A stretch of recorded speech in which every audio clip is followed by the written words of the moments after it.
안녕하세요. 뉴욕의 광고회사에서 Vice President of Innovation and Creative Experience에 일하고 있는 제임이라고 합니다.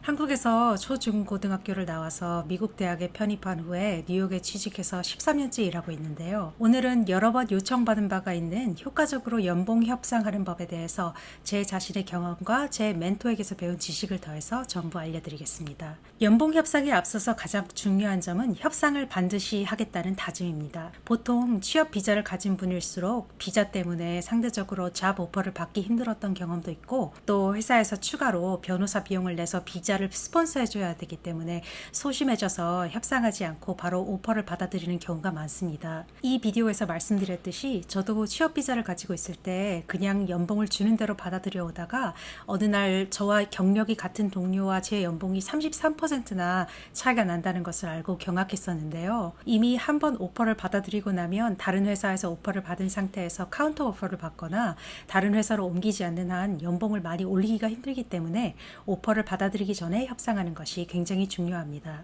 협상하기가 두렵다고 하시는 분들을 위해서 협상의 반대편에 있는 리크루터의 상태에 대해서 생각을 해봅시다. 보통 잡 오퍼를 받으셨다는 것은 서류 심사와 인터뷰를 통해 결정권자가 이미 나를 마음에 들어해서 팀의 일원으로 받아들이고 싶다고 하는 결정을 리크루터를 통해서 전달을 했다는 것을 의미합니다. 여기서 리크루터는 내가 협상을 당연히 할 거라고 생각하고 있고, 협상을 통해서 되도록이면 빠른 시일 내에 내가 잡 오퍼를 받아들이도록 하려는 의도를 가지고 있습니다. 그렇기 때문에 협상을 시도한다고 해서 잡 오퍼를 취소하는 일은 없다고 보셔야 합니다. 이것을 알고 계시는 상태에서 자신감을 가지고 가장 먼저 하실 일은 나와 같은 직위와 경력을 가지고 있는 사람이 얼마나 받는지에 대해 조사하는 것입니다. 제가 추천하는 방법은 특정 회사에 고용된 리크루터가 아닌 독립적으로 일하거나 리크루팅 전문 회사에 다니는 리크루터에게 물어보는 것입니다. 이런 리크루터들은 시장에서 내 몸값이 얼마인지 정확하게 알고 있고, 특정 회사에 고용된 리크루터 같이 일정한 금액 내에 사람을 고용해야 하는 입장이 아니기 때문입니다. 이 사람들은 링크드인에서 리크루터로 검색하시면 찾을 수 있을 것입니다. 늘 인맥을 쌓기 위한 노력을 기울이고 있기 때문에 이 사람들과 전화통화 미팅을 잡으셔서 물어보시면 됩니다. 만일 이런 리크루터들과 대화할 기회가 없다면 주위에 경력이 비슷한 동료에게 물어보시거나 아니면 linkedin.com의 jobs란에서 내 직위 이름을 검색해보고 그 중에서 내가 잡 오퍼를 받은 비슷한 급의 회사들에서 연봉을 얼마나 주는지를 조사하는 방법도 있습니다. 더 좋은 결과를 얻으시기 위해 또 한 가지 준비하시면 좋은 것은 2개 이상의 회사에서 한꺼번에 오퍼를 받는 것입니다. 두 회사 사이에서 협상하면 둘 사이에 경쟁을 붙여서 더 좋은 결과를 얻으시기가 쉽습니다. 실전으로 들어가셨을 때 가장 먼저 협상하실 것은 연봉 금액 자체입니다. 많은 리크루터들이 네가 현재 얼마를 받고 있느냐고 물어볼 것입니다. 여기서 중요한 팁을 드리자면 절대로 현재 받고 있는 연봉에 대해서 밝히지 않으셔야 합니다. 왜냐하면 내가 얼마를 받고 있는가와 상관없이 내 실력을 보고 잡 오퍼를 했다면 합당한 연봉을 지불해야 마땅하기 때문입니다. 이 질문을 받으시면 리크루터에게 도로 What's your range? 하고 물어보시면 됩니다. 그러면 리크루터가 협상할 것을 가정하고 조금 깎은 연봉의 범위를 제시할 것입니다. 예를 들어 10만 불에서 12만 불 사이를 제시했다고 합시다. 그러면 그 금액들을 협상 전에 조사해둔 금액들과 비교를 해봅니다. 리크루터가 제시한 금액이 조사한 금액보다 낮다면 조사한 금액에다가 10에서 15% 정도를 더한 금액의 범위를 제시하고, 만일 리크루터가 제시한 금액이 조사한 금액과 비슷하거나 더 높다면 리크루터가 제시한 금액에 10에서 15%를 더한 금액의 범위를 제시하도록 합니다.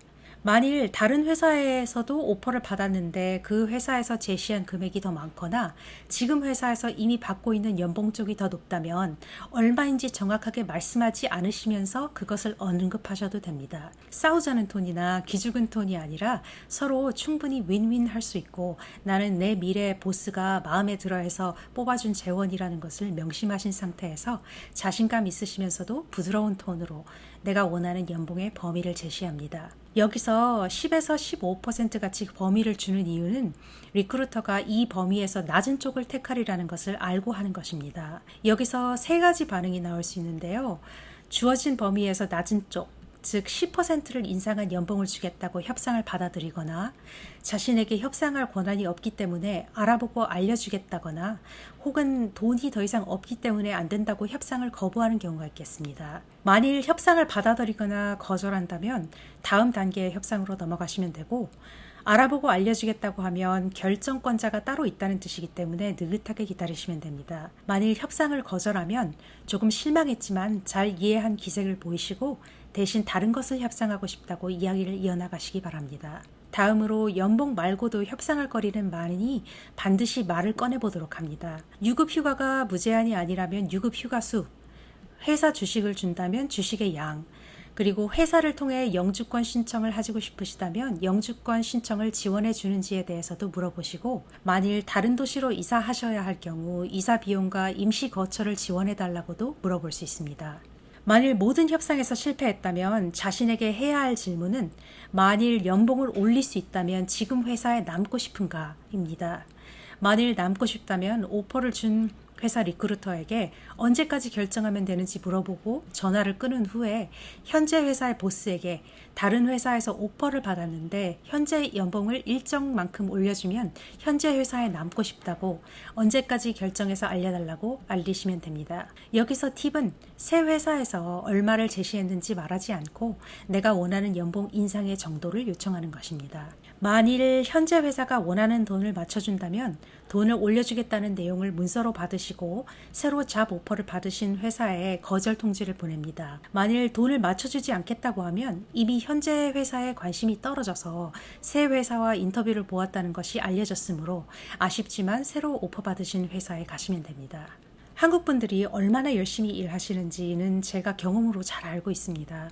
받으신 만큼 더 열심히 하겠다고 생각하시고 꼭 협상하셔서 최대한 많은 연봉과 혜택들을 받으시길 빌겠습니다. 여기서 마지막 한 가지만 더 말씀드리자면 미국에서도 자신의 연봉을 숨기는 사람들이 많은데 숨길수록 회사만 이득입니다.